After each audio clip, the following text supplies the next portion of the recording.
casting with the orange, so...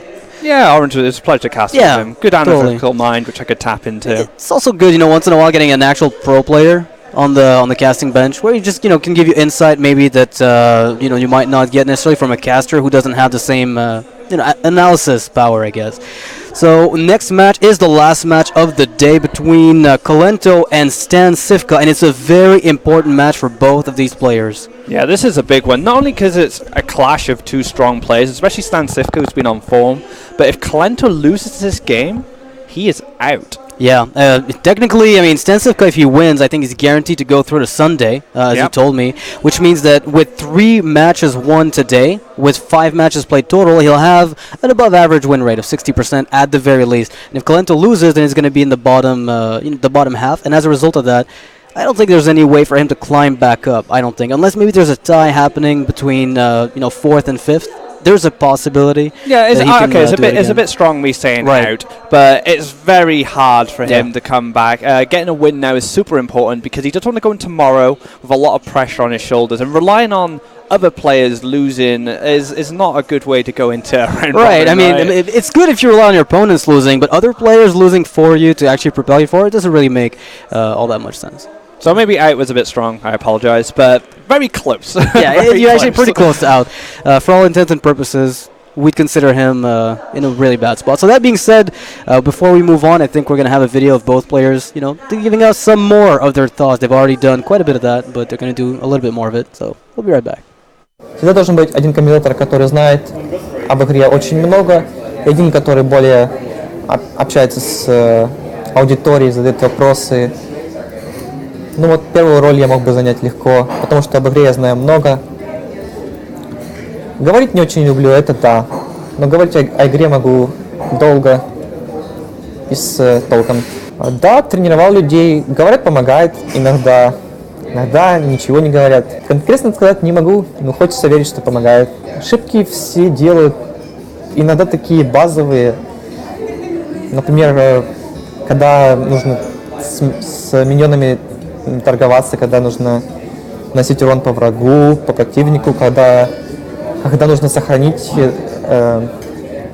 заклинание, или когда нужно его сыграть и не жадничать. Иногда просто забывают о том, что секрет активный есть. Да много чего глупого бывает. Надо все в голове держать. Считать урон, подготавливать ход, узнавать о том, что противник не имеет чего-то, и не играть из расчета на то, что он будет иметь эту карту, которую ты уже знаешь, у него не было. Многие ошибки бывают. Hearthstone комьюнити очень дружелюбно. Я думаю, это потому, что, чтобы быть хорошим игроком в Hearthstone, очень важно иметь способность отличать хорошего от плохого. Все игроки дружелюбные, и приятно с ними вести речь. Так, чтобы назвать кого-то другом, на русском языке друг значит больше, чем на английском fan. Я бы не сказал, что есть такое. Говорят, что друг бывает только один за всю жизнь. Не думаю. Не нашел еще. Kolento starts by dropping the knowledge bombs on us, and then he fires shots, and then feels badman.jpg. That's how I feel right now. That was some deep stuff at the end about friendship and not finding it. I don't know, man. Is this Hearthstone anymore? He looks like he could use a friend right now. Yeah, Kolento, next level right there. And no, Kolento says he doesn't like talking. He doesn't talk much. He can be quite reserved. But he's a funny guy. Some of the trolls he's pulled on Dog the other day was pretty hilarious.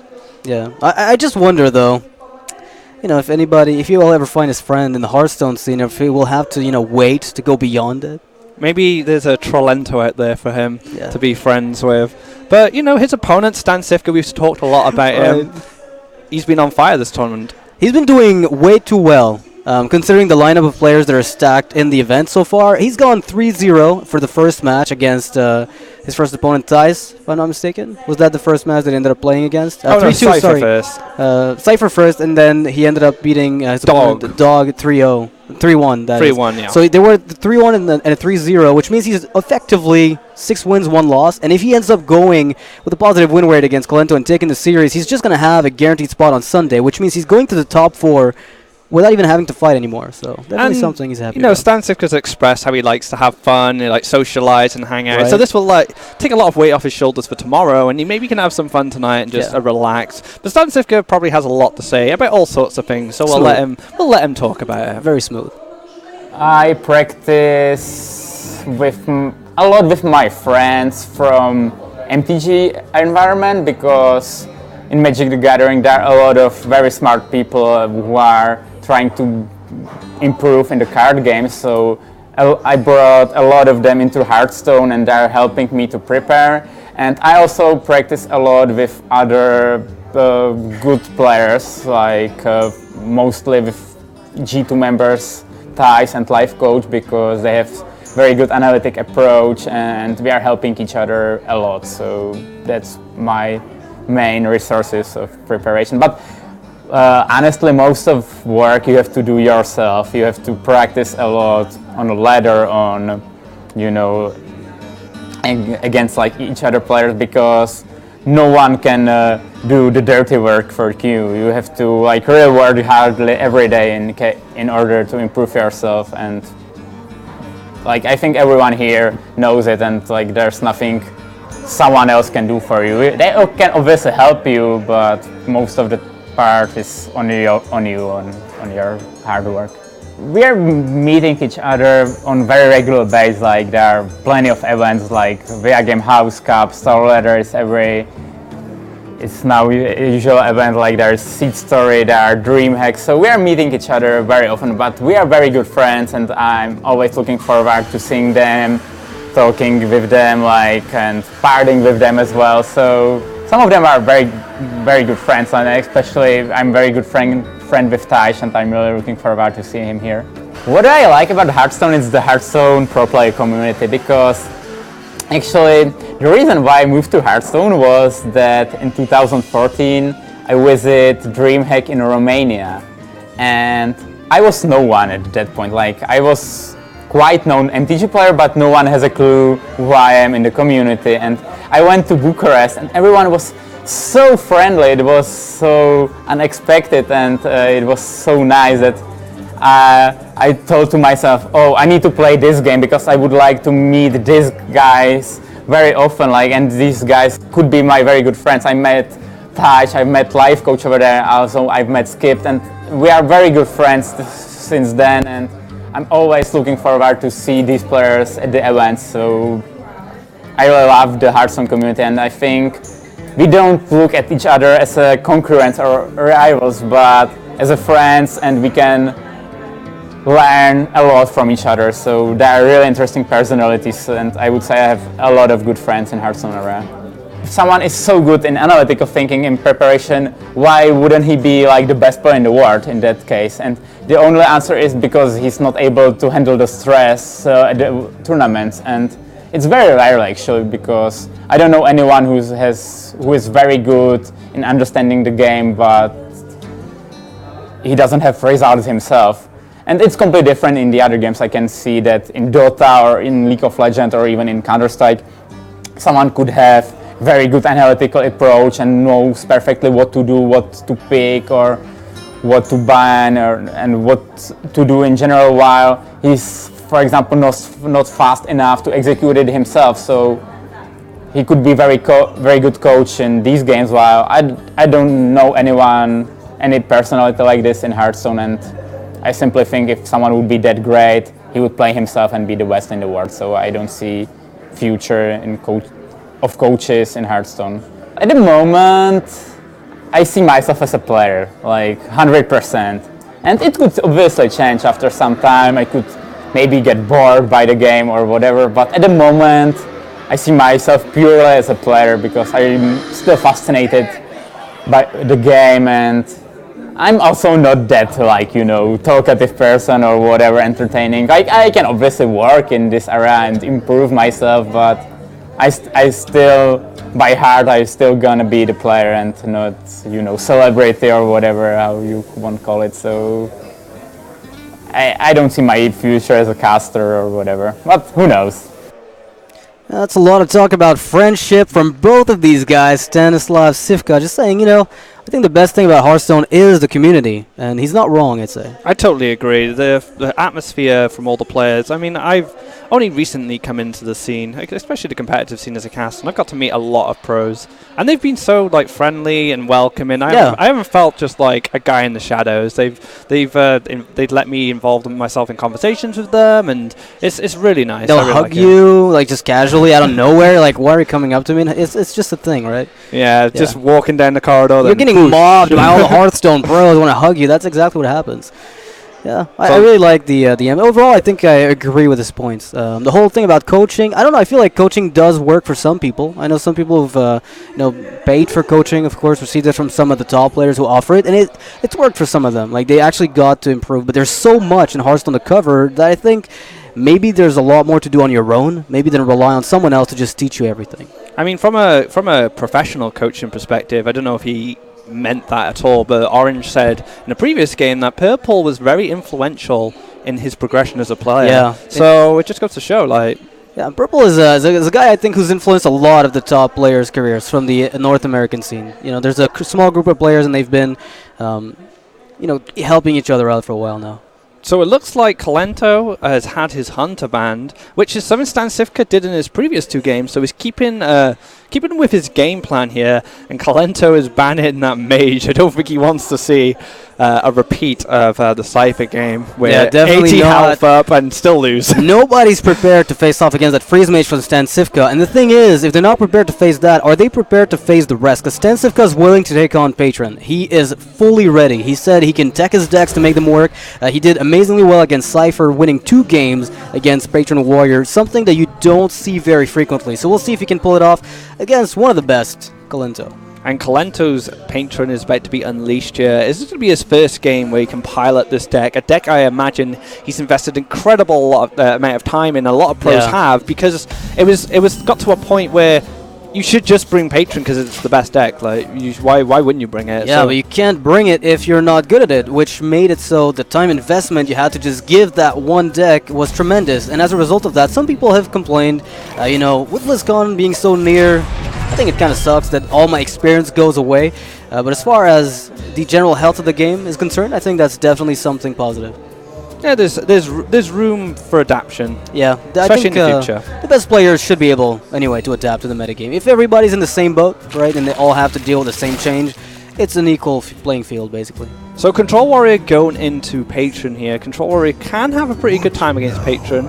Double Brawl is definitely something helpful, especially if it lines up some of the early removal and stops the kind of the card draw engine of the Patron. Hey, have you encountered this a lot?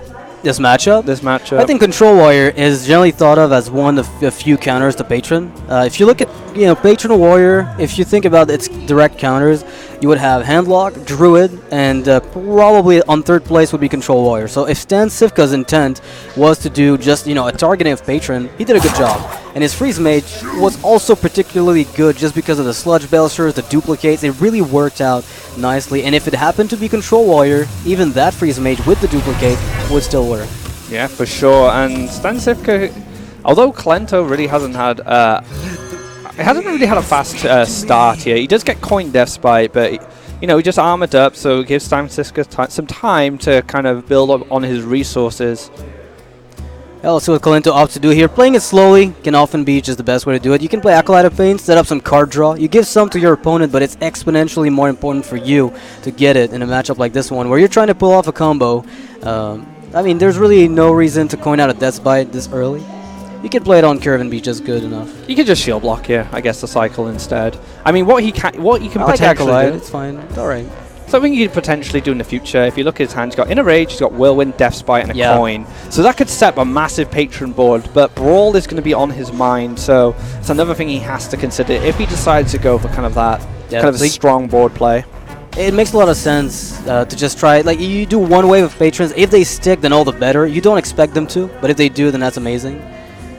Cruel Taskmaster is going to be able to hit this Acolyte if he chooses to get the card draw there. Is there a reason not to? I don't think there is, really. Maybe if you really want to extract maximum raw value and you want to bait your opponent into overextending, maybe. But even then, cycling is worth a lot. And the more minions he develops now, if Kolento does go for a patron turn coming up, at least he'll have minions he can potentially respond with and keep hold of the brawl. Yeah. So that's another thing you can consider. Alright, Kolento is looking at his Death's Bite. It must look somewhat appealing, but is there anything else he could do which is better? I mean, he could set up a really crazy patron turn, as we talked about just last turn. The big weakness, I guess, of the brawl in that situation is that if even one patron lives, just one, and it's got enough health that a single wave of AoE can take care of, like replicating it even further, it's gonna get really bad for the warrior. So the execute comes down on the Acolyte of Pain, not only to stop the card engine, to stop the Acolyte being able to trade into a 3/3 if he does go for the patron turn. Yeah, I mean, it will slow down his ability to play Whirlwind, immediately, if he wants to just populate the board with Patron, but he might also opt to wait a little bit longer. We'll have to see what he does. I mean, the Belcher here looks like a no-go, just because of the fact that the Death Bite will take care of the body. So StanCifka's not too happy about playing that. He might just play it a bit passively. We'll see where it goes. It doesn't seem to me like StanCifka's going to have to overextend until he's already played his brawl and taken care of at least a good wave of minions. Yeah, I definitely like him being a bit more patient here. Because of the brawl, it's ready. If a patron board does come down, he does have an answer. We haven't seen the second brawl, which you said you've seen him play in the past, so that's still a big question mark for us as casters, but also for the other players. He knows, but no one else does. I mean, there's a good reason not to play. I mean, with double BGH, it becomes a little bit more difficult, I'm guessing, right? Because he is playing two big game hunters with the Cruel Taskmasters, and he's always hoping to find a target here and there in just about every single deck. So far, I think it's worked out. Yeah, it's been really effective. I mean, we haven't even seen the true potential of it yet, hitting like Doomguard. This isn't even my final form! Yeah, this is just like the first boss form. Alright, so here we go, talk about these patrons. Let's see what can happen. So we will have 4 patrons, one of which, if it lives, is not an issue. StanCifka, however, if he goes for brawl play here, is going to have to execute. He's going to hope that one of the ones that live, if he goes for brawl, is going to be a damaged one, so that execute can be played. Otherwise, there might be an argument for a Belcher, and then you fill out the board even more, and maybe brawl is more appealing.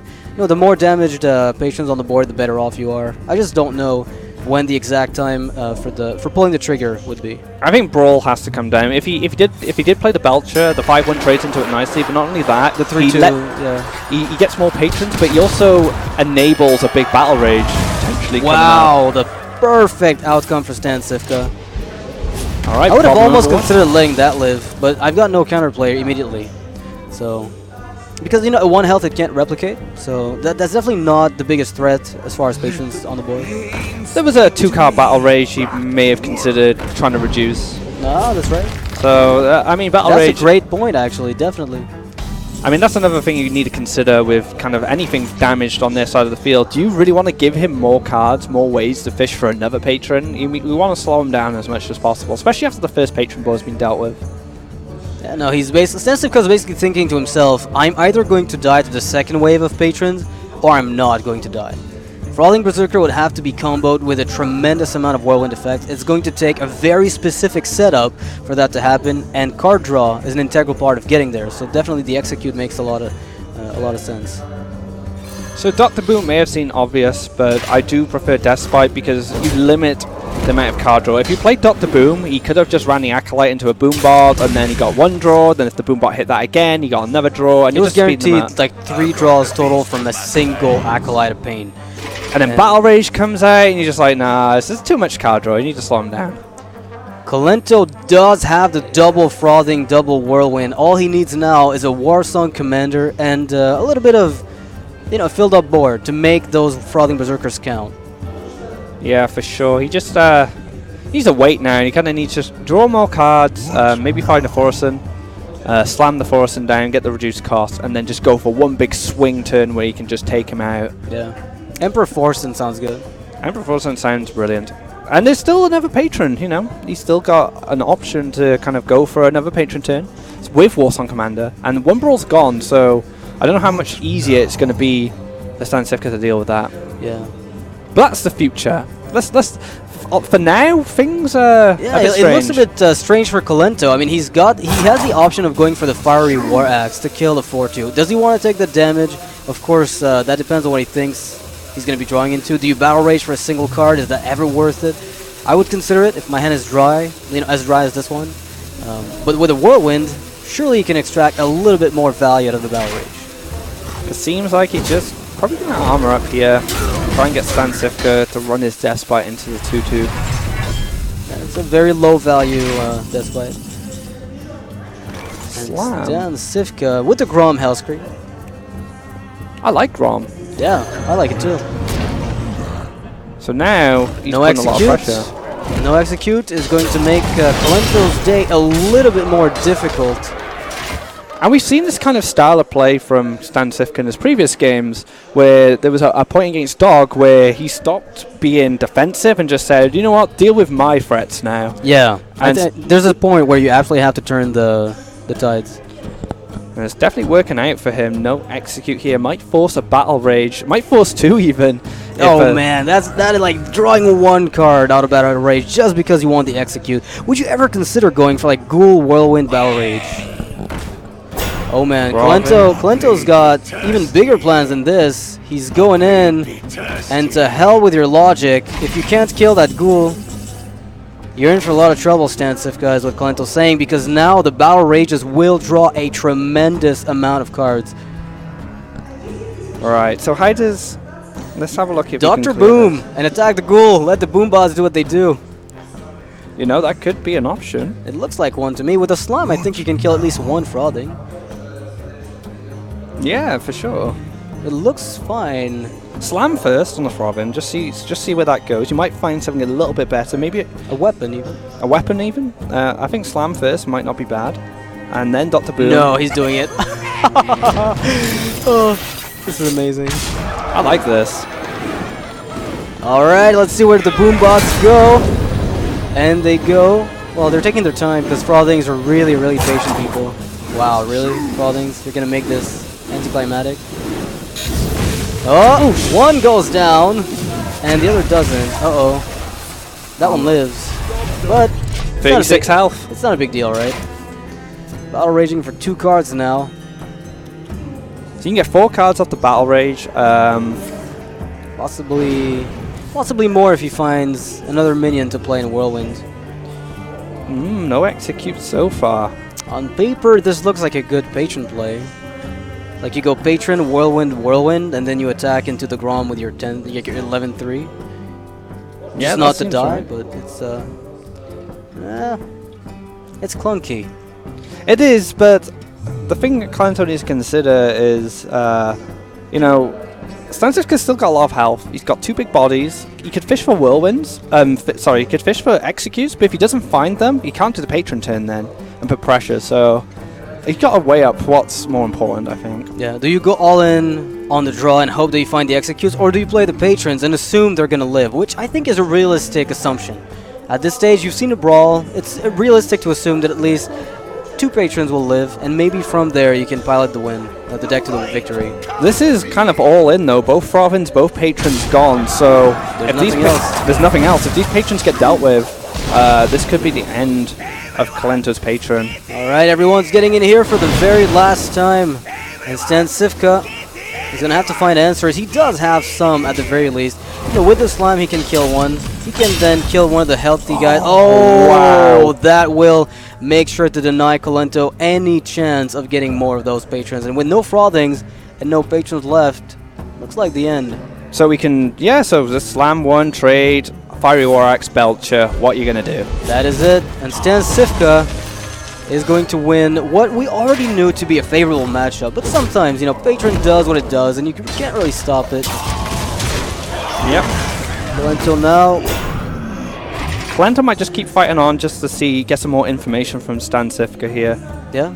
I think so. I mean, it's a Kolento thing to do.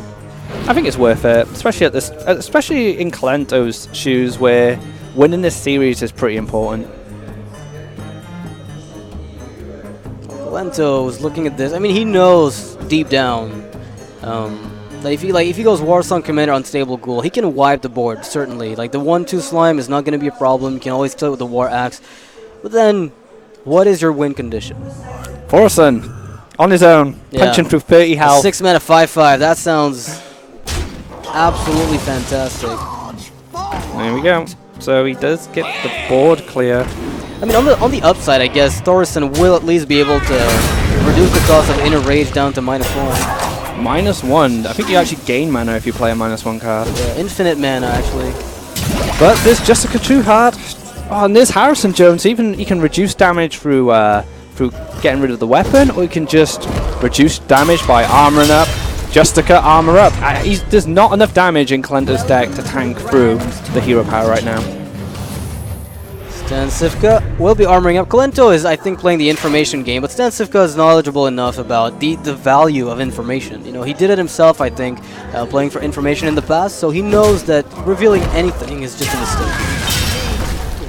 He's still going to try and force StanCifka to just play cards and hopefully write down some stuff or memorize some things he hasn't seen in previous games, or things that he hasn't been able to scout. Yeah, for sure. Well, you can't really scout a tank up. There's not much to scout there. Unless StanCifka just be really stubborn to just hero powers for the rest of the game. Until fatigue hits, so he can note down every single card. Yeah. I mean, he could potentially do that, I think, at this point. Just keep pressing hero power. And he will win. It's a matter of time. And he can reveal, like, Shield Maidens and Baron. Like, if he has Ysera in his deck, he can always just keep that in his hand. He doesn't need to play it. Harrison is something we haven't seen either, so he can keep that in his hand, too.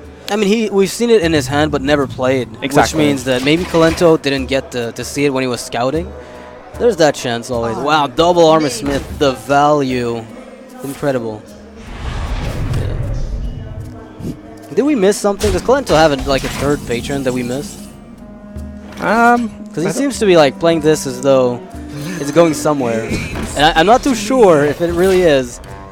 I think there's a Deathwing somewhere. Just a cheeky Deathwing. Oh man, Deathwing Tron, new deck. Wow, more card draw. Let's see if he can find anything. This is Kolento at work. Definitely. Just making sure the Twitch chat right now is literally resident sleeping. This is. I mean, even the caster is a resident sleeping right now. Hey StanCifka, if you want to win, you're going to have to earn it. Yeah, you're going to have to win. You have to stay awake through the night. You want to take this win? You better deserve it. I don't give them away. I think it's a good decision from Kolento not conceding just yet. The double brawl is finally revealed. We see the second copy. So we know for sure that StanCifka is in fact running that. But it's not going to matter. Yeah, but at least we know. For all it's worth. It's worth like 5 mana. I mean, even if he is going for information, this warrior potentially just wins, right? And what he's never going to play. Well, he could play him in the finals day, I suppose. So I guess revealing information for the finals day is a good shout as well. Kolento he just wants to see cards from StanCifka's deck so he can scout them later. Yeah. Right. Just scout them for later so that he's guaranteed to know in the finals, which is a long ways away for him at this point. Oh, never mind. He's seen enough. You think I don't know your Control Wireless? I made that deck. And StanCifka is going to just take the win with the Control Warrior against Patron. Kolento will get to replay the Patron Warrior deck, and StanCifka is attacking these oranges like they're literally the best thing in the world. They are. He's betrayed Mukla. I mean, what is that, though? We don't have, like, a citrus-eating character, right? Well, there's Orange the player. Oh, man. Meta-ing the metagame. So, Kolento going back to Patron here, going to face off against the Handlock from StanCifka. Again, the only player who brought the deck to the event. He's been targeting Patron. It's been very obvious, and I think it's definitely working out for him here. This should be, again, a favorable matchup. Yeah, for sure. I mean, Patron definitely has what it needs to win a good Throbbing turn. Can definitely seal the deal, but like we said, on paper, Handlock has the advantage. Not much, maybe like 60-40 if you go by results in competitive play. Yeah, at the very high level, because on ladder it seems like Patron is not performing. You know, people will say Patron is not that good. I'm not getting the results that people tell me I should be getting. It's a very complex deck to play, but in tournaments, definitely, once you get down to it, 60-40 for the Handlock. Because these players who play Patron like Kolento, life coach, they've invested incredible amounts of time and energy into learning everything about the deck, experiencing situations, because there are a lot of different situations you get with this deck, which you need to understand what you need to play and how to play that turn. And the more you experience these situations and these turns, the more it becomes second nature in the tournament where I go, right, I've seen this before in practice.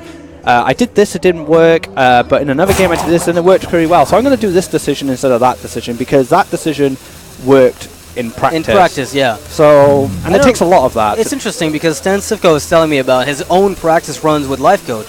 He was telling me Life Coach was challenged, I think, by Neria. Neria was challenged Life Coach to a match between a Freeze Mage with Duplicate, if I'm not mistaken, versus Patron. And Life Coach was flabbergasted, and Neria thought it had an advantage, like statistically, and Life Coach, to make sure he didn't look like an idiot after making that bet, forced StanCifka to practice for hours. And StanCifka was like, yeah, okay, I get it. Like, you just, it's one deck, one challenge, but everything matters. Was it like a best of 15 or something ridiculous? It was something ridiculous, but it was glorious. It just shows like the dedication of these players, of understanding matchups, and from Neria's perspective, a duplicate was enough to tilt the matchup in his favor. Yeah, I think Life Coach still ended up like winning overall, but he needed practice to get it down. And it's funny you mentioned that, because what is StanCifka running in his mage deck? Duplicates. And what did he beat? Patron. Patron, exactly. Interesting. Anyway, back to this game. It's just that there's really not much to talk about when you're looking at hands that tend to play themselves in the early game, and StanCifka is just drinking water and an energy drink and taunting Kolento. We can talk about that if you'd like. Kolento looks very composed. Well, he did look composed until he started going, what do I do? I like StanCifka's hand a lot, though. Like I say, he didn't have really much to play, but it's false. He did have the option of silencing the Owl if he wanted to. It's not silencing the Ancient Watcher, that is, if he wanted to. Not something he needs to do, but something he can do. For sure, and it could be giant time now if he feels like it. But I like this play from Kolento, though. Like, it's really forcing StanCifka in a position where he's very vulnerable to the Ghoul and an Execute play together.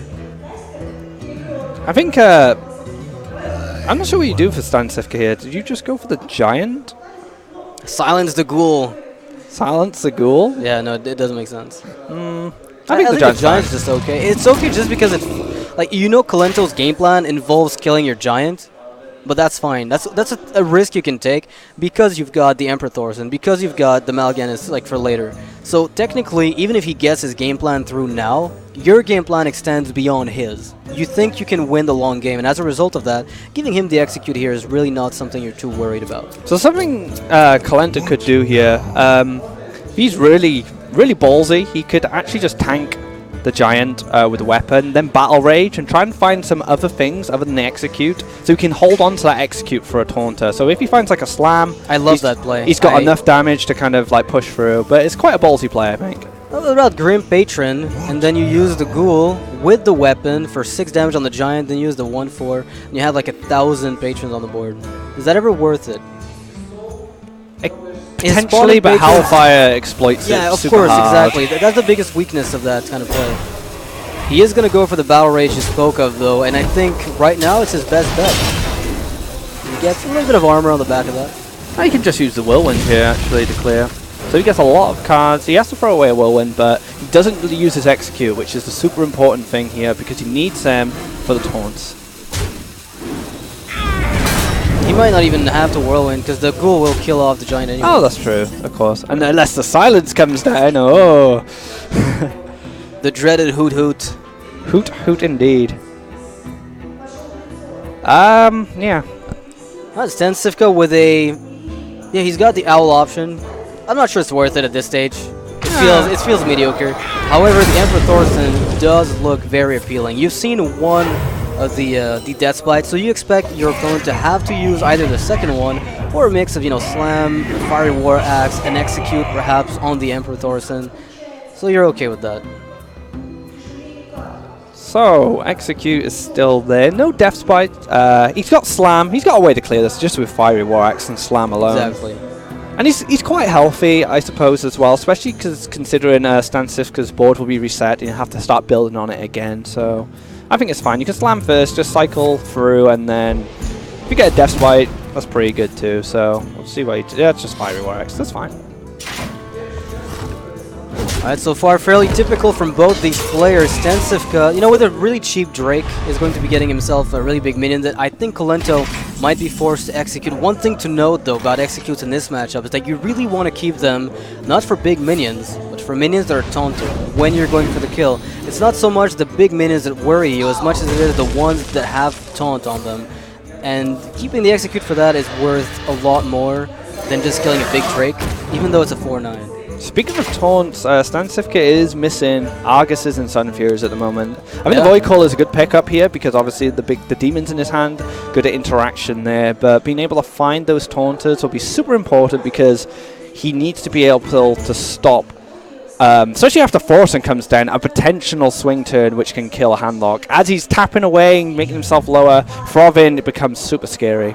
Yeah, Kolento here with the Thorson, it gives him a really good turn if he wants to go for the execute, right? You just go Thorson, you attack into the 4-9 and execute. It saves it from a Mortal Coil. You're forcing your opponent to have a mix of Dark Bombs, perhaps, you know, a Hellfire Dark Bomb, something really fancy to finish off Thorson. And in that case, if the Thorson sticks, and you get to play something like Acolyte of Pain and draw cards on the back of it, it's going to be a complete blowout. But StanCifka's got the answers. Yeah, for sure. That was a good play from Kolento, and he's hit some important cards. Double 0-mana Whirlwinds is excellent, especially now because even though the Warsong wasn't hit, later turns, the Throvin and the Patron are cheap enough, and 0-mana Whirlwinds, of course, is going to create enough of a board to make these that one Throvin hit really hard. Yeah, and you know, Molten Giants typically don't come down unless you let them, and so you can just OTK your opponent. Literally, in one turn, there's really no threshold that the Warlock hits where he can play the Giants without dying. Just, you know, you kill him from 20 health, that's it. There's no Giants ever showing up, and with one Mountain out of the way, one Twilight Drake, there's not much left for StanCifka to put down. So we could potentially just keep him at 20 health if you wanted to. So you don't see the Molten. So now he's hit Patron as well as the Whirlwinds. The Patrons with the Warsong get to attack as well.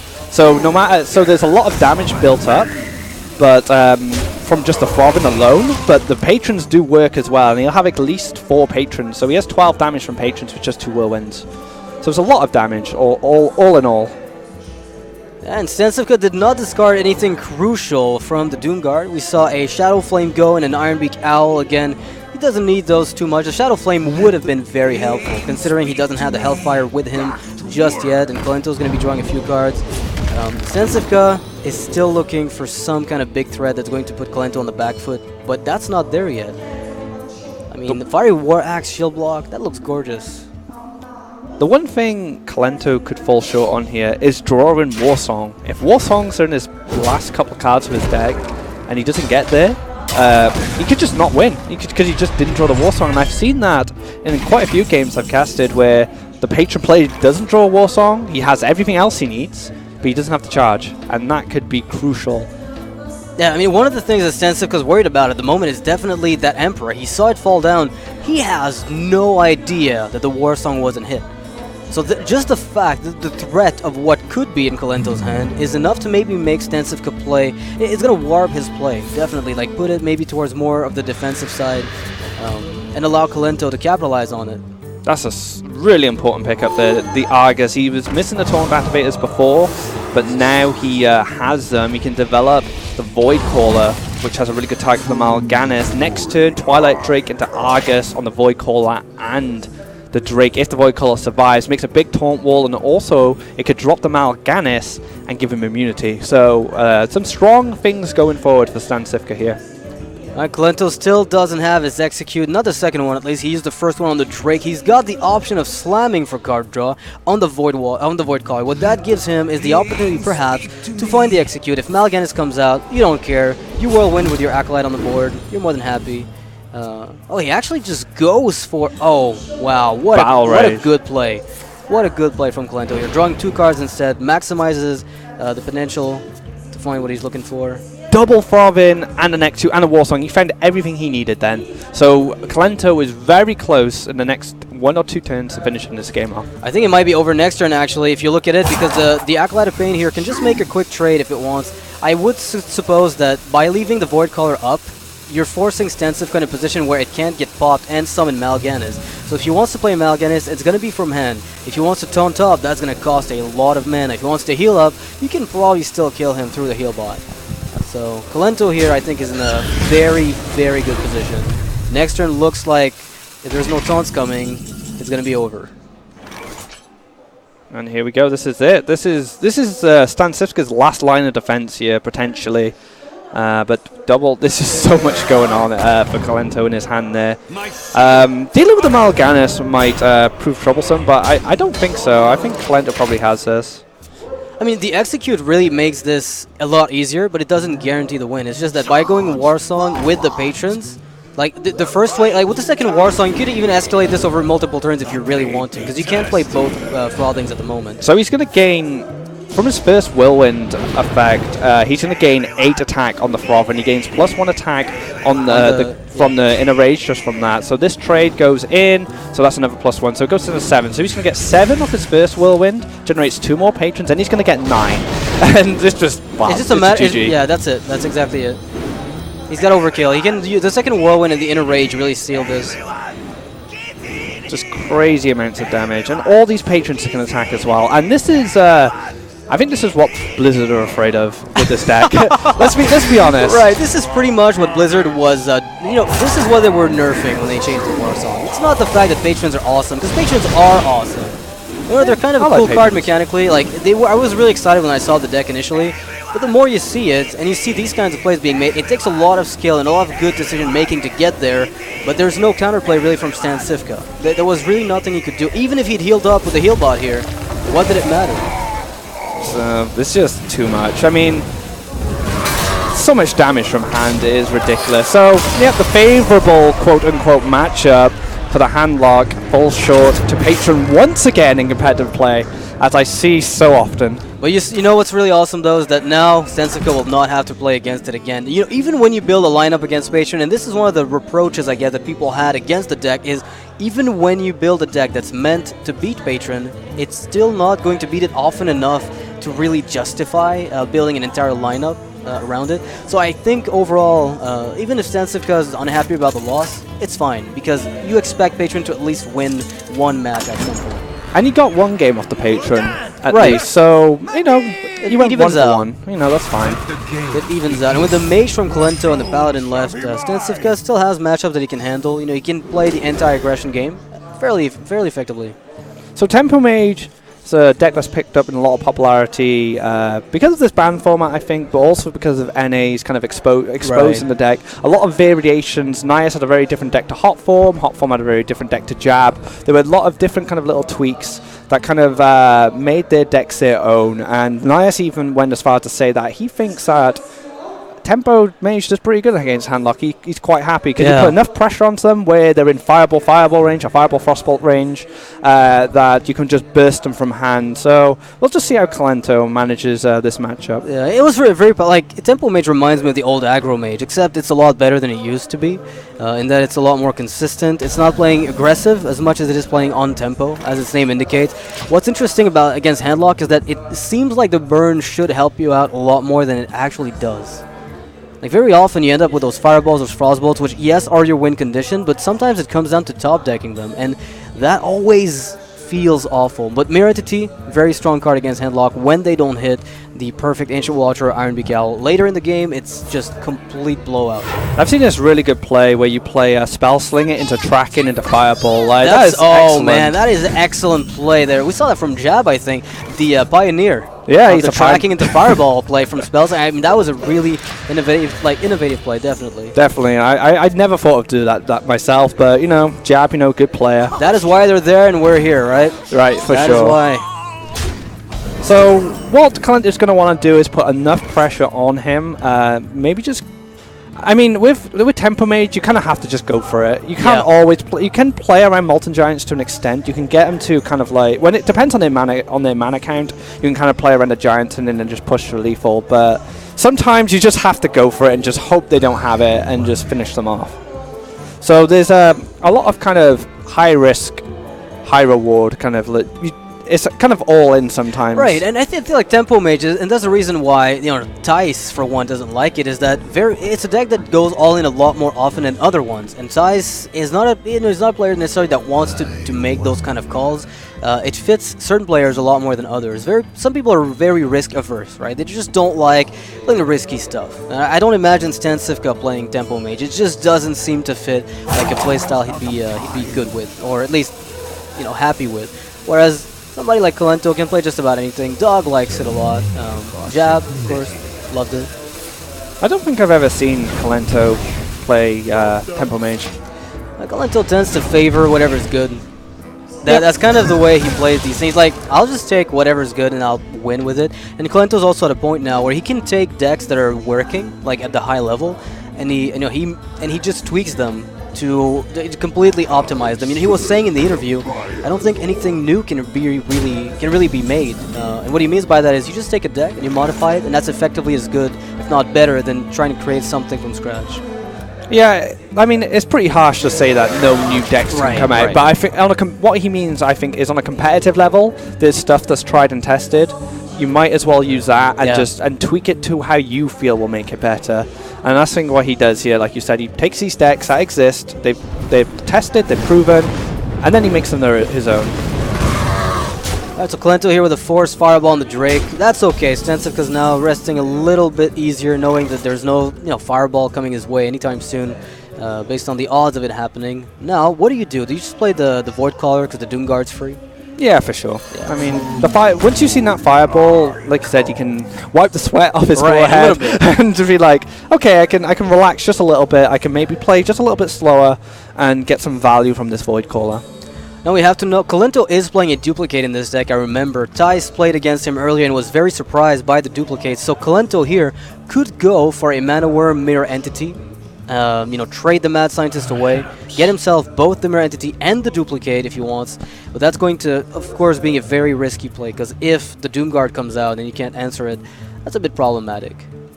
And, Void Caller is super powerful, mainly because most players, you don't want to deal with anything that comes from it, really. It's kind of a shredder sometimes, right? You fight off against a shredder, you think you should pop it, but you don't want to. It's more of a super shredder. Right, it's like a piloted, it's like Sneasel shredder, really. Oh yeah, you get the value of Sneasel shredder, almost. Yeah. So here we go, so he takes him down to 15 on turn 6. Rolling the dice, and it works, and he's going to be able to trade away the Scientist if he really wants to. Well, this is it. He's going all in. This is what Tempo Mage really has to do sometimes. He just has to commit to it. And this just takes him out of Molten Giant anti-heal bot range, which is a shame for StanCifka. That would have been a really good play. So there's a Mirror Entity on Kolento's side, which means StanCifka can't just drop a Molten Giant. He has to do a bit more. He has to play it a little bit safer than that. Now, there's the option, of course, of Healbot. Healbot seems safe to me, right? You play Healbot, you give him a 3-3. That's bad, but you heal for 8. And then you can kill the Flame Waker with your 5-7. Oh, yes, of course, is the secret. I forgot you played that. I was saying play the Molten Giant. No, don't listen to me. Just looks like a Shadow Flame then, if that's what he's going for. Go face and Shadow Flame? Yeah, I think so. That way you clear the board. Wait, what about Hellfire into Molten Giant? That wipes the board. And he gets nothing. Takes you down to 9. And you played the Giant for free. Played the Giant for free. I guess the only issue is Fireball Frostbolt, but you've seen one Fireball, so I think it's worth the risk here. Yeah, I like that a lot. I think StanCifka, he goes for it. So by playing this, I think he's basically putting Kolento in a position where he has to have a very specific combination of cards, and with the Healbot, he feels very safe here. He feels just very safe. Arcane Missiles, maybe it'll team this Doom Guard. Yeah, I mean, no, Unstable Portal is actually a Deathwing. And the oh, you have got to be kidding me. That hurts. That is crazy. But such good RNG. Healbot. Healbot's still a pretty good card. And with a Loatheb as well, he can lock down turn 8 and play Jiraxis on 9, putting himself even safer. He could you could actually just play Loatheb if you wanted, because Frostbolt won't kill him. And then the Healbot has more of a swing then, because he has more stuff to trade with. but he looks like he's going to heal a bot. Maybe I lock him out later. Like just playing Lothar on 8 guarantees that you get the Draxus very safely. Yeah, that's true. Yeah, that's a lot better. All right. All right, we're looking for an Alakir here for Kolento. Something like that. I mean, Alakir would almost not solve the issue. I'm not sure exactly what you're looking for, but it's definitely not an Archmage Antonidas with nothing else. Well, he's got Intellect, he's got Cycle first if he chooses, or he could Unstable Portal and kind of see what that gives him. But there's a lot of good and bad options from that. Well, there's probably more bad options from Unstable Portal than good at the moment. Yeah, definitely. I mean, sure, you could get a crazy swing like a big game Hunter, but the odds of that, they're very slim. North Sea Kraken, but it's a bit, it's not enough mana to play it, but it would have been crazy. North Sea Kraken 9/7. Yeah. With the stronger fire element effect. You just kill that Molten Giant like it's nothing. And it's pretty thematic too, because the Kraken shoots water, right? Like it cools down the Giant. I don't think I've ever seen the animation, to be honest. All hit the Imagine same like a really cool Blastoise. Really? Yeah, it's like, that's pretty much it. It's like a hydro pump. It's amazing. That sounds pretty cool to me. Yeah, it's more than cool. But we need North Sea Kraken to be fighting Clockwork Giant.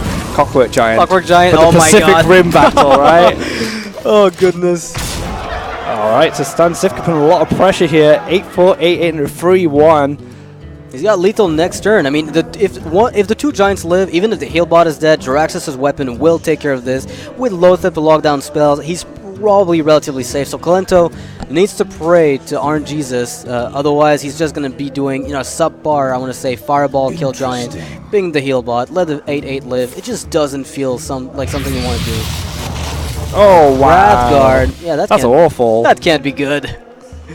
That can't be good with the 8-8s on the board. No. It's not looking good. I think this is potentially over. I mean, Wrathguard was put in the game to balance Paladin Shredder, Bane of Doom, and Unstable Portal all at the same time. That's a pretty good decision, I think. Make some of the RNG swing more out of your favor. Yeah. I wonder if a design decision came there with future cards as well, when regarding stuff like Paladin Shredder. Oh, for sure. Like Paladin Shredder, maybe not so much. I'm not sure. But as far as Bane of Doom goes, definitely. The range of cards you can get from it are pretty slim. Whereas there's a lot of variants from the Shredder. So. Oh! 8 damage to the face. Wait, was that a miss lethal? No. Okay, never mind. The Wrathguard. Oh, how did I miss that? Never mind. I was like, I turned my head around 1 second. I hear a minion dying. I'm like, wait, what? What are you doing, Stan? What are you doing? There we go. StanCifka takes a fancy lethal. And down goes Kolento. StanCifka is getting a second win up against one of the all-time best players in the world. That's true. He has Druid at the back, which could be his downfall going up against Tempo Mage and Secret Paladin. Right. Well, is it even Secret Paladin? Have we seen it from Kolento yet? Yeah, it runs Secret Keepers. So it is Secret Paladin. Yeah. That's my sense. And the trophy there is standing between Kolento and StanCifka. StanCifka doesn't even care. He just cares about his fruits. Yeah, fruits and water. That's the life. Stay recharged, stay healthy. That's StanCifka mod. Just stay healthy, guys. Yeah, stay healthy, guys. Don't play decks that make you salty. Don't clog your arteries with all that plaque. It's not good. Throws away everything. Wants to get that Aspirant just to be able to contest the board early. Shredder with Innovate and Keeper as well, so he has some good options here. Yeah, good to say the least. The Shade feels bad every single time because Flame Cannon really nullifies it drastically. However, there's the option to just wait 1 turn, of course, to always go for the Coin Shade, which gives you a turn 2 play, and to turn, as a follow-up, you can go for, turn 2, Innervate Shredder, into turn 3, just Shade on the curve. Yeah, you don't need to do anything just yet. I mean, just see what Kolento has, and then you can respond with the Keeper more than likely, because he's either going to play a Scientist or he's going to play a Sorcerer's Apprentice. And he can potentially silence this if he chooses. I wouldn't dislike it, because you're guaranteed to play the Paladin Shredder right afterwards. There's a good argument to be made for doing exactly that. What else do you silence in that deck besides maybe a Paladin Shredder of from the Mage? That's about it, really. Maybe an Antonidas if it comes to that. But no, an Antonidas is a winning play, right? So let's hope you don't have to silence it, because that's a very desperate moment. I think there's some merit to silencing it, because not only does it deal with... Because if he just hits it with the ping, he's going to get a Keeper of the Grove. So Right, the choose one effect always happens before the death rattle. So in this case, I mean before the minion comes on the board. So then the death rattle triggers, and then the secret is summoned, and then the keeper actually hits the board and is given to the main as a copy. So silence looks like very straightforward play. Yeah, I like the StanCifka because even if he pinged it, and he doesn't mind the keeper being copied, he thins his deck for one card. And him drawing it into the mirror entities are a lot worse than finding them through the scientist. Yeah, it's one of the worst things actually. As tempo mate, drawing your secrets is which is why some people have been cutting, I would say, more than their fair share of secrets as a result of hating to draw them right off the top. It's kind of like if Paladin didn't have Mysterious Challenger, would they play their secrets? And the general consensus is no. No. Right. If history has taught us anything, Paladins don't play secrets without Challenger. Did they ever play him before? No. I mean, the worst part is it looked so cool. When Avenge came out, you thought, yeah, I can play Redemption, Noble Sack, and Avenge, but it just never worked. So the Flame Cannon hits the Keeper, which is not the ideal target. Hitting the Shade is so good because otherwise you wouldn't be able to deal with it. It just kind of sits there and grows and grows and grows. So now this actually could mean he can play a Shade if he wants. He could still coin out the Shredder because it gives a sticky minion to contest these two guys. But Shades are going to get a bit of value now, unless we see a second Flame Cannon come from Kolento.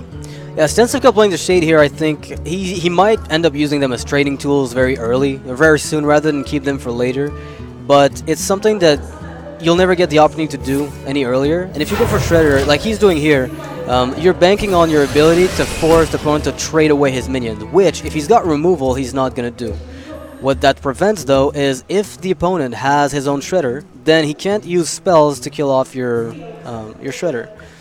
I mean, in this case, Kolento has no problem with it. He just goes Arcane Blast, Arcane Missiles, and then Shredder. Yeah, he can play everything. Just because of the Sorcerer's Apprentice, reducing his mana cost on those one-cost spells. Yeah, very important tool. For the surrendered the ability to get himself a Loatheb on the coin if he wanted it, by not playing on curve. And, those are not good hits. But he gets the ping now because he didn't play the Shredder. Right. So perhaps that's why he opted for the Worm over the Shredder, because he builds a 3/3 anyway, and if the missiles don't go his way, at least he can ping and get the clear. And now StanCifka with only one option. The good old Shade, but the Shade gets to trade into the Worm or the Sorcerer's Apprentice in the next coming turns. It doesn't feel amazing, but it's the best you've got. You just take it and don't ask too many questions. Minion after minion, Kolento's pressure on the board is quite relentless right now.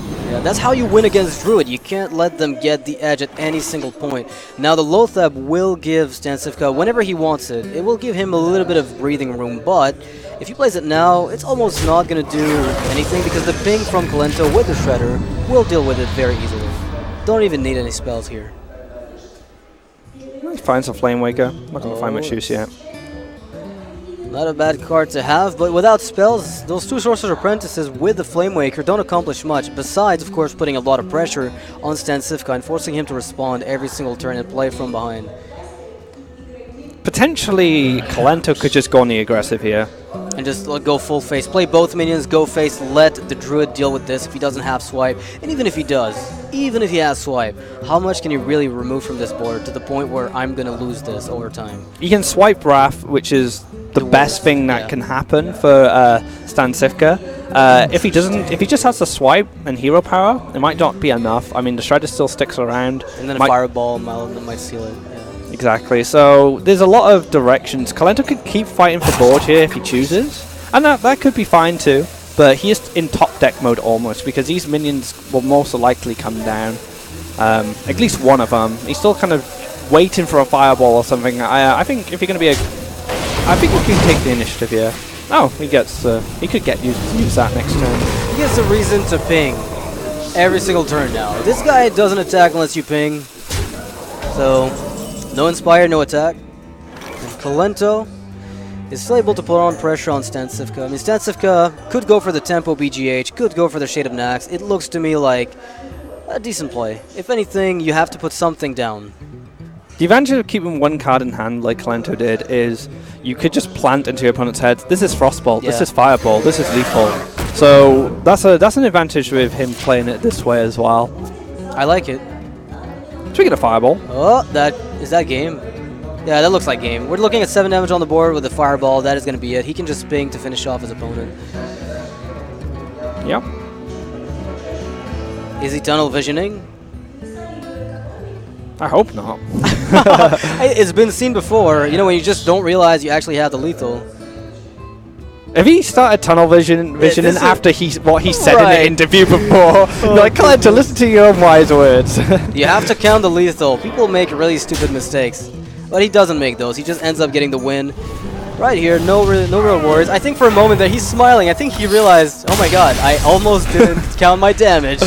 I almost threw a Fireball at Azure Drake. That's not a good idea. Alright, so it will come down to the last game. It's actually a very tense series. They've been win one, lose one, win one, lose one for both players. Now, Secret Paladin versus Druid. You need to get some really unfair stuff as Druid to contest. I mean, over today we've had a lot of 3-1s and 3-0s. Right. I mean, we've had 4 3-1s, 2 3-0s, and only 1 3-2. So this going to a 3-2 really shows the skill level of these players, and that they can go back and forth, they can go neck to neck, and they can just, you know, really give a good lost my words there. Give a good show. Yeah, that's the show. That's what you're looking for. So, I mean, looking at StanCifka's hand here, he's got the Innervate. That's definitely good. Harrison Jones on Light's Justice is absolutely crucial, or even on Coghammer. Pick one. It's up to you. All you're doing this for, you know, playing the Harrison Jones. On Innervate here, it makes sense just because you're able, you know, on turn 3 if Muster comes out, you go Innervate Harrison, you got yourself a great start. And he finds the Aspirant as well, which is fantastic for StanCifka. Looking at Kolento's hand, he has a 1-drop, he has a 2-drop, he has a Curve, and he has a Challenger as well, going on 5 if he wants it. Oh, StanCifka with a card is going to come in very handy later. A lot of people would say that this matchup is nearly hopeless unless you've got the swipe. And he finds it, luckily for him, and he has the Harrison as well for the Muster or the True Silver, whatever he wants to target. And very good for him. Here a Wrath on the Juggler with a kill on the Argent Squire. Looks like a pretty comfortable turn 4 play for StanCifka. Yeah, for sure. It clears the board, keeps his ramp as well, and forces Kolento to kind of have a response. Yeah, I think what would change this is probably if he picks up something like Emperor Thorson or a Sylvanas, maybe. There's a chance that he ends up picking that up. So he goes for turn 6. You innervate it out on 6, and then you're fine. Nice cozy little turn here for StanCifka. If he does go down the line of play, I mean, StanCifka has surprised me in this tournament already with some of his deck building choices, which I've really liked. So, right, it would never surprise me if he did a different play and it worked out. Yeah, StanCifka's he knows what he's doing. I mean, he's been practicing a lot, and Tice also tells me that Druid is one of the easiest decks to tech because so many cards are obvious. But if you know what you're doing, sometimes you can actually figure out which one of these obvious cards right now is not needed in the metagame. And yep, he goes for the clear like you just said. It's very clean, keeps the Aspirant out of muster range. He may have to throw a Coghammer or a True Silver, and if he does point at True Silver, Harry's going to have a very good time. Yeah, the only drawback of playing for with Harrison Jones here, you want to do it, right? You want to play the True Silver champion, and on StanCifka's side, you'll want to play Harrison Jones. The big drawback is you're wasting one of your mana, because you will go down to 3 baseline from the Aspirant, then up to 4, so you will effectively turn your Innervate into a coin. But it's worth it against a deck like this one, where you absolutely need to have something on the board. Because if he does coin True Silver now and he clears the minion and you do Harrison, you have initiative then. You have the 5-4, he doesn't have the weapon to clean it up, but he actually just goes for the Light's Justice here. Swipe looks very tasty. Harrison looks even better. Yeah, so many cards. And now another Innervate will allow him to play Swipe. I don't know if he's going to get it. It's kind of unlikely, but it's been seen before. Nope, not today. It will not happen. And now StanCifka he got a decent array of minions here, to say the least. And double shade once again. StanCifka just finds the ghosts keep coming to him. Like, I don't see a player have so many shades at once, other than StanCifka so far. Yeah, I'm a little worried though for StanCifka's future when I look at the double Mysterious Challenger. It's like you have 2 Batman in your Gotham. It shouldn't happen. Yeah, that shouldn't happen. That's overpowered. That's super overpowered. Oh man. So StanCifka here with the Shade of Nax, hero power to kill one of the 1/1s if he wants to. Shade looks appealing, but the Drake, but you're sacrificing it to the True Silver Champion. So maybe you just play it a little bit slower, wait to see what you can do, and maybe get yourself a Mysterious Challenger kill with the BGH after you trigger the Avenge. Yeah, it's still back-to-back Mysterious Challenges. It's just brutal. But if anyone can deal with it, it's definitely StanCifka. He can find a way.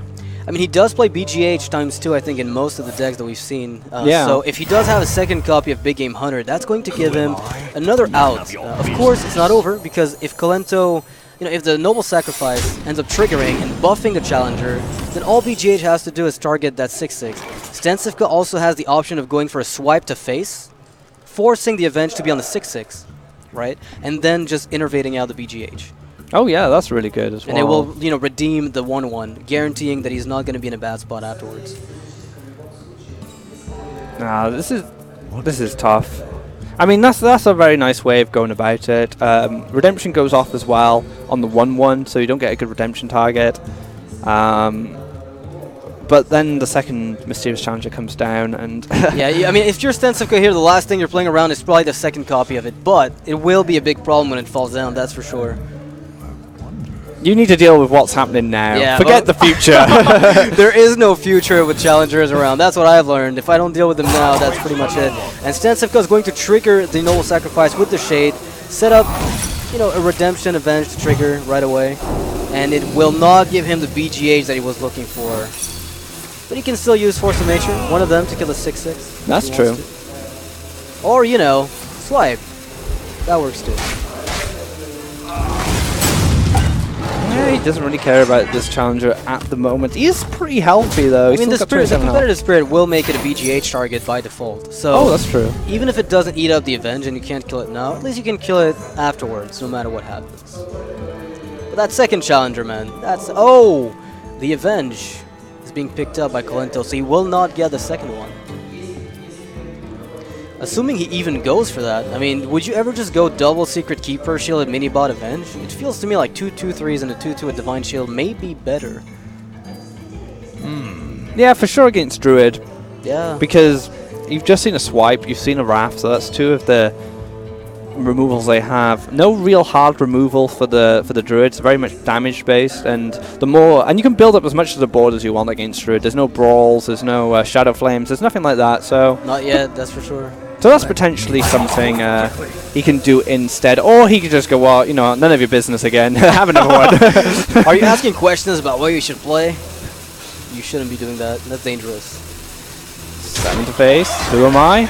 Kolento, the thing about this play is that it makes your current hand much better to curve. You just go on turn 7, double Secret Keeper, Minibot, Avenge Hero Power, and you just get a bit more stuff on the board, and you're playing on curve. And after drawing an Avenge, he thins his deck out now, as far as I know, of all secrets. So all the draws from now on are better.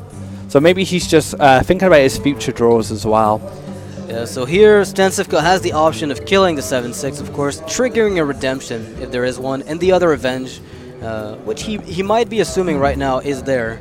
Force of Nature can trigger the Noble Sacrifice, but he'll discover that there is no second Avenge. Yeah, you should be pretty happy about that. Yeah, I mean, Redemption triggering on this 2/1 is irrelevant. Then you get to kill it, and then you can kill the 7/6 with your big game hunter. Yeah, StanCifka waiting around, he's like, oh, there's no Avenge? Okay. Good for me! Yeah. I like that moment of waiting after the secret's trigger, you're like, is there another one coming up? Why is it delayed? Where is it? Yeah, what's happening here? And Repentance hits a Big Game Hunter, which is really good as well. So if he does say find the Ancient of Lore in the next coming turns, it might be enough to kind of close out Kolento. Oh, the Knife Jeweler here giving Kolento the ability not to lose that 6/4 to the 4/1 Big Game Hunter. And StanCifka was counting on that potential trade to happen. Oh goodness, that's a lot of stuff. So, I'm not sure how you do this, StanCifka, but if you can, hit me up. I need coaching. Let me know. So we've seen 2 Noble Sacrifices, so he definitely knows they're gone. So if he does decide to Savage his Force of Nature here, he could clear the Mysterious Challenger and say the Knife Juggler, but If there's one secret left he hasn't seen, and last time, and that was Avenge, so he definitely knows that is an Avenge. Yeah, he has, like, I wouldn't say perfect information, because there's a chance that one of the secrets was, you know, somewhere in the deck is not one that is Avenge, but you would never play Secret Valley without Avenge. It's like, it's just not realistic. Something to consider as well, if he does go for Force of Nature, for example, and he hits the Knife Juggler and the Avenge hits the Challenger, it's just game over. But if he clears the Challenger first, oh, he goes for the heal. So wait, there's 9 damage on the board. I was calculating that. He's actually at 15 damage right now, right? 15. Now we're looking at another 2, so that's 17. That's game. Oh, the top deck there, finding the card camera. Yeah, it could have been Blessing of Kings, could have been Consecration, could have been many things, and I think Kolento is simply going to walk home with that win. Unless, of course, I miscalculated, which in this case I don't think I did. And let's see if Kolento is tunnel visioning or not. I don't think so. He always says, count your damage. And he hits the Challenger as well. Because why not? So that's enough damage for Kolento to be able to close out this game, keeping his tournament life intact here. Santa Claus, more like Batman. 2 Batmans, 1 Gotham. You're not going to win Joker, yeah, I'm sorry. That is not happening. So Kolento is still, you know, he's still in this. StanCifka is not going to get the near guaranteed pass to Sunday that he thought he would get. So no partying for StanCifka just yet. Very close series. Kolento keeps his tournament life intact. He's not relying on other players to lose. I'm sure Kolento's pretty happy. Yeah, I mean, it looked almost, for him, it looked almost hopeless. So we'll see him talk with the interviewer and, yeah, get some of his This thoughts. is your first win for today. Tell me, why do you think it was such a bad start for you? RNG. RNG? Random, that's it. Okay, and you both didn't ban Warrior. Why don't players? They don't afraid of him anymore. Maybe I don't care about controller that much. Maybe I'm scared of his mage. Who knows? I do not tell. Okay, this match was the last one for everyone. And what are you going to do next? Are you going to go to the hotel and just sleep, or maybe to celebrate the first day of the tournament? I hope I'll go sleep into the hotel, yeah. You're tired, yes? Yeah, I'm tired. Okay, then have a good night, and thank you. Now we'll go back to our casters. What a guy! Why did you lose? RNG, obviously. Why else would I lose? Can you please elaborate? What is that? Yeah, that was actually beautiful. Randomness? Yeah, Kolento is probably the single most awkward person to interview, because you don't have much to go on with. You know, he just kind of doesn't bounce back. He poker faces his interviewers. Like, you can't even read him in an interview like, is this true? Is he trolling? And that's why when he pulls off a joke, like a practical joke on you, you don't see it. Like, you think what he's saying is actually true. He's like the ultimate troll because you never expect it, right? right? Exactly. He looks so stone-faced all the time. Anyway, what a guy. And he's now keeping himself alive in the tournament, at least by a bigger margin than he was earlier. When you lose 2 matches, you know, as a start, it's a little unfortunate. It's really difficult when there's only 5 matches to play to climb back up, because you literally have to win your following 3 matches. And going against StanCifka as your last game of the day, being 0-2 down, is really tough, especially with the performance he's put on right now. It was a really close game. Double back-to-back mysterious challenges definitely played a big part in the win for that. But Kolento, you know, like he said, randomness, RNG is part of the game. StanCifka is even admitted it as well. So I don't think StanCifka will take that loss too hard. Not at all. No, I think he's going to be perfectly fine. So a quick recap of the first day, guys. So far we have Thijs and StanCifka at 2-1 respectively. Cypher is 1-2 and Kolento is 1-2. Orange and Dog both have only played 2 matches and are sitting at a 1-1 score. We'll see them play a little bit more today, tomorrow that is. We're going to start at the same time as we did today, which has been 4 p.m. CET, if you guys want to tune in. It's going to be kind of exciting to see how, you know, we've only seen 2 matches from Orange and Dog, and seeing how they fare for their 3rd match, because we already know the other guys. We need to see how they fare as soon as the halfway point is hit. Yeah, there's a lot of potential for both those players to kind of swing the table in their favor. StanCifka has put on a fantastic performance today. He's at the top of the table, really shown some some strong play, some strong decision making, some strong deck building. Ties as well, performing very well. Considering he's European champion and riding on that kind of hot streak. Dog sitting at the center of the table. You know, kind of he had a very good game against Kolento. 3-0, like something I didn't expect. Like I expected kind of a 3-2 from those guys, but Dog really showing us some strength there. Yeah, I mean, Lord Walker Show is, it turns out, pretty good. So this is going to be for tomorrow. We're going to have the schedule. We're going to have, I mean, this is for today, right? Yeah, Dive versus StanCifka. This is not the schedule I've got for tomorrow. Yeah, this is a little bit different for us. Oh, I think the ordering has been changed a little bit. Oh, never mind. The matches are getting played in a different order. It is for tomorrow, guys. Sorry about that. So this is the matches we're going to be getting tomorrow. We're going to have, you know, pretty much the finish of the start of the group stage with a round robin. Then on the last day, we'll be moving on to the double elimination bracket. Only 4 players will go through. It's going to start at 4 p.m. CET tomorrow, same time as today, and we should have hopefully. You know, matches as good as they were today. Oh yeah, we've had some excellent games today. So if you didn't catch all of the games, there'll be VODs, I expect, on their YouTube channel. You know, StarLadder does keep that quite up to date, so be sure to check out them. And also be sure to check out their Twitter, just to keep in touch with what's going on at the event, what time the matches are coming from, and some cool stuff like photographs and kind of interaction with the players. If you want to see us, you know, disguised as knights, there's plenty of photographs out there, and we look completely smart. I can guarantee you that. So guys, thanks for watching. I hope you enjoyed the matches that we had. Tune in tomorrow, 4 p.m. We'll be right back. I think Aquablad, you'll still be with me. I'll still be with you. Yep, so we'll see you there, guys. Have a nice one.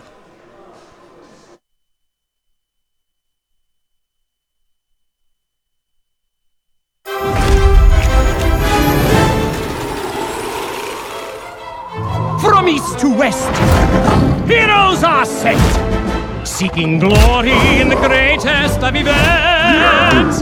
There are knights on noble steeds, those who will bring them to their knees. There are monsters to test their mettle at every turn. Legends will rise based on their merits. There's even pirates riding parrots. It's the grand turn